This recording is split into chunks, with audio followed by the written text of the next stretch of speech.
આજે આપણે બનાવીશું આલુ મટર વડા. એના માટે આપણે આ બટેકા બાફી લીધા છે, વટાણાને બોઇલ કરી લીધા છે, આદુ કોથમી મરચાં ક્રશ કરેલા છે, ફરસાણનો મસાલો છે, ચાટ મસાલો છે, શેકેલું જીરું છે અને આમચૂર પાવડર અને સ્વાદ અનુસાર આપણે એમાં મીઠું લઈશું. 4 સીટી વગાડી હતી આપણે બટેકામાં.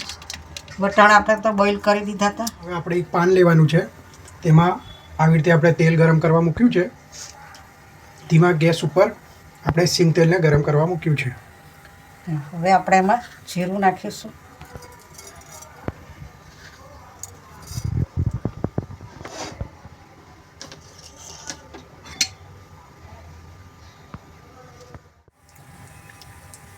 તેલ ગરમ થઈ જાય એટલે આપણે હિંગ નાખવાની છે.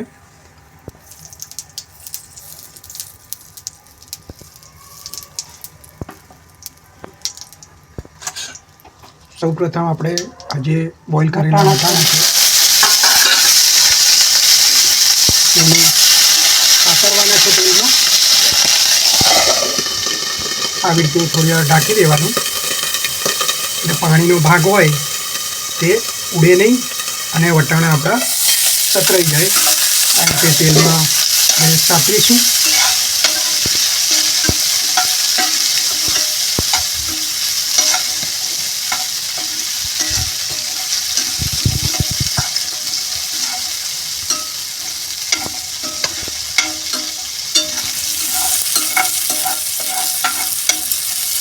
આ વટાણા આપણે તાજા લેવાના છે, ફ્રોઝન વટાણાનો ઉપયોગ કરવાનો નથી.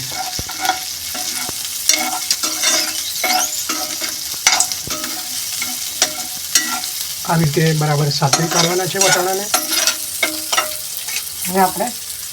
હવે આમાં બાફેલા બટેકા છે તેને આપણે ક્રશ કરીને નાખી અને મિક્સ કરવાના છે. માવો બનાવવાનો છે. એ માવો વટાણામાં એડ કરવાનો છે. આ રીતે આપણા જોડે સાધન હોય તેનાથી દબાઈ દેવાના બટેકાને અને આ માવો બની જાય એ માવાને આપણે વટાણામાં મિક્સ કરવાનો છે. બરાબર મેશ કરવાના છે બટેકાને આવી રીતે.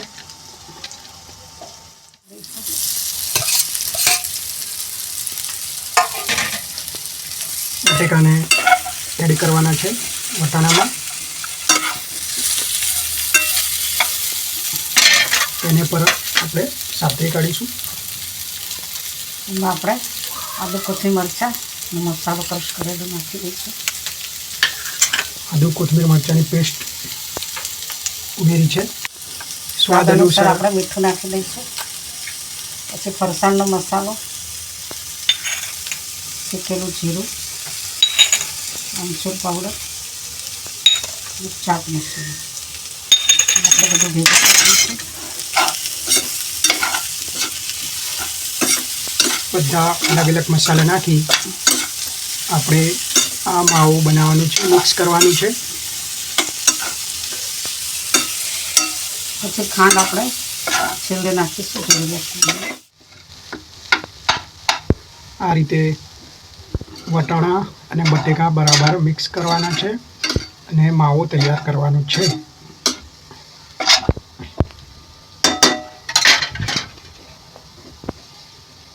જરૂર પડે તો આવી રીતે મેશ પણ કરી દેવાના.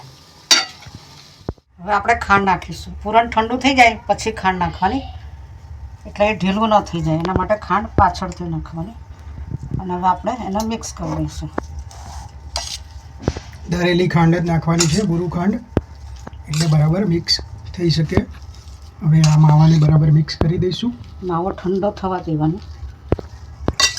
ઠંડુ થાય પછી જ આપણે વડા બનાવીશું.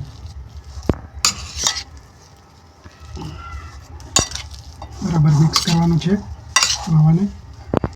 આપણે જે સાઈઝના વડા કરવા હોય એટલું આપણે આ લેવાનું. આવી રીતે બોલ્સ બનાવવાના છે. બની જાય એટલે આપણે આગળની પ્રક્રિયા જોઈએ. આવી રીતે તૈયાર થઈ જાય પછી આપણે ચણાનો લોટ લેવાનો છે. ચણાના લોટમાં આપણે સ્વાદ અનુસાર મીઠું નાખી અને બેટર બનાવીશું. આ લોટ આપણે ઘરનો દળેલો છે ઘંટીમાં.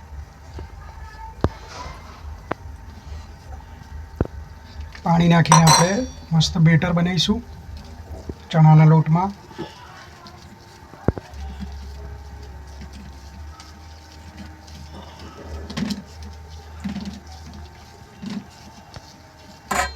તેલને ગરમ કરવા મૂકી દેવાનું છે, જેથી જેવું તેલ ગરમ થઈ જાય તેવું આપણે વડા બનાવવા લાગીશું.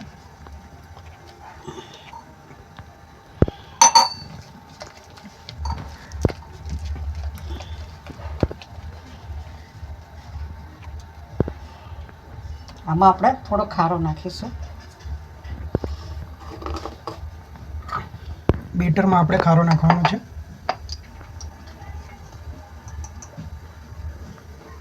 તો 1/2 ટીસ્પૂન થી થોડો ઓછો ખારો આપણે એડ કર્યો છે. હવે આને બરાબર મિક્સ કરવાનું છે.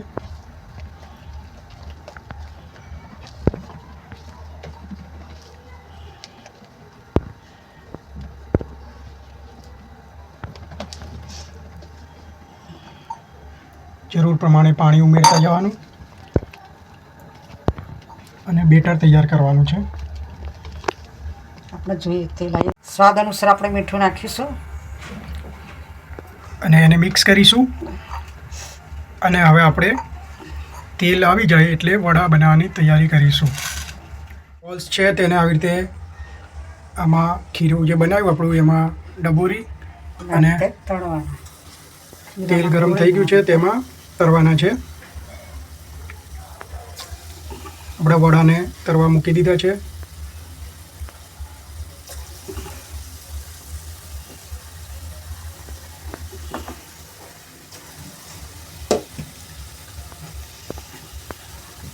આવી રીતે તરાવા દેવાના છે. એક સાઈડ થઈ જાય એટલે એને આપણે પલટાવી કાઢીશું અને આવી રીતે તરીશું.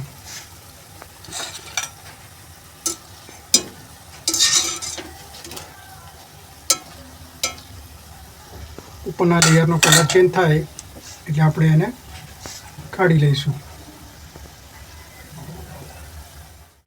આપણે નિતારીને કાઢી લઈશું. કેટલા સરસ બન્યા છે. કાણાવાળા વાસણમાં આપણે કાઢી લેવાના એટલે વધારાનું તેલ નીકળી જાય. આપણા ગરમા ગરમ આલુ મટર વડા તૈયાર છે. એને આવી કોથમીર મરચાંની ચટણી અને સોસ સાથે ખાવાના હોય છે. બહુ જ ટેસ્ટી લાગતા હોય છે. જો આપણા આલુ મટર વડા કેટલા સરસ બન્યા છે. ગરમા ગરમ આલુ મટર વડા.